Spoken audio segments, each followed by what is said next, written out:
It is Monday, January 13th, 2025. It's been a little bit since I've done any work on my Airstar International Mongoose.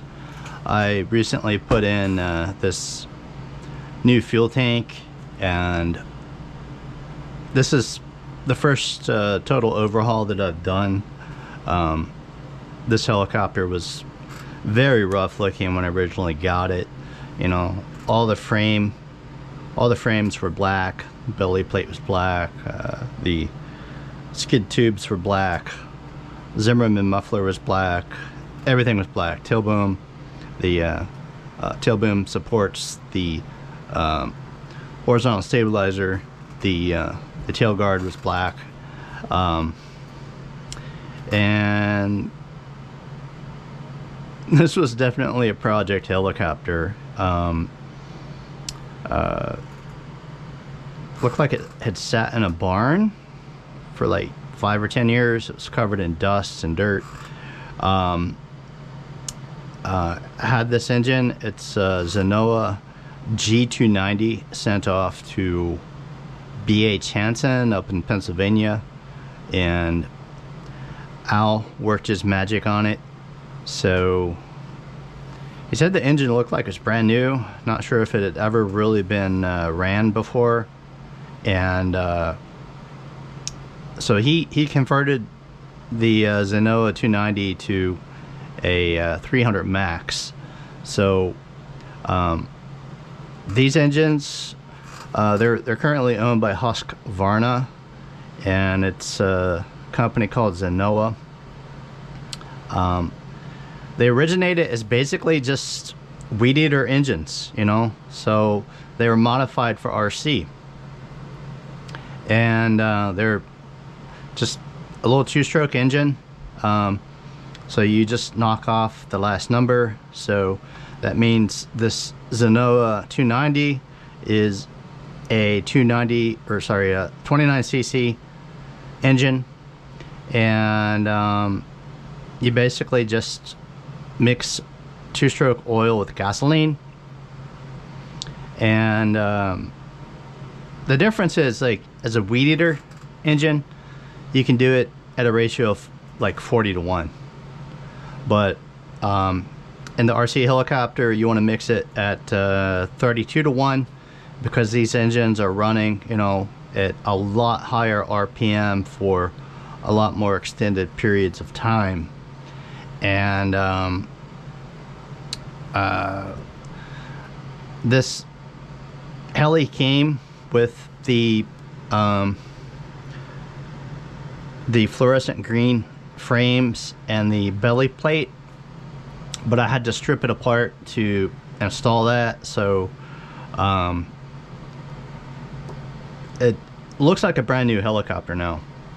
I just don't have the money currently to get the electronics. That'll be like the last step. My video today, I was just going to show you these quick draw silencers. This company out of California, and my other Airstar Mongooses are on larger metal skids, and they sit like crazy high. I mean, they sit like this, and they were designed to have like a camera. And I've flown them before with GoPros, and you could put bigger cameras on them, but you really have to have something. With my GoPro, telephone poles look like, you know, S's because the vibrations were so bad. So I literally had to put like a lot of layers of double-sided tape to isolate the vibration with that. But my largest Mongoose, this is probably at least like an 8-inch silencer, and they just basically slide over the muffler in the back, and they're just held on by springs. You just like hook the springs, you put it around the muffler. Now it's critical that you have, you know, a piece of rubber between the muffler and the silencer, because with all the vibration, if you just had this slid on with it vibrating against your muffler, it's going to crack your muffler. Over time, it's eventually going to crack it. And these Zimmerman mufflers are pretty thick, and there's a variety of different sizes of springs. I'm really thinking that ideally I'm probably going to need these longer springs, basically this was some type of like automotive high heat hose. It actually had a little piece of metal in there, and I took my needle nose pliers to pull that out. So this is designed for high heat, and I have this cutter here. It's like a pipe cutter. You know, you just figure out the length you want, and you just put it in this puppy here, and you know, it'll cut PVC, and with this being rubber, you know, it cut it down pretty nicely. So I'm going to go ahead and get this put on. Can be kind of tricky, you know, getting that on there. I like the flat end. This is more flat here to go against there, and then the muffler pipe will be down inside there a little bit, and the material in here helps to deaden the sound, so it does make your helicopter a little bit more quiet.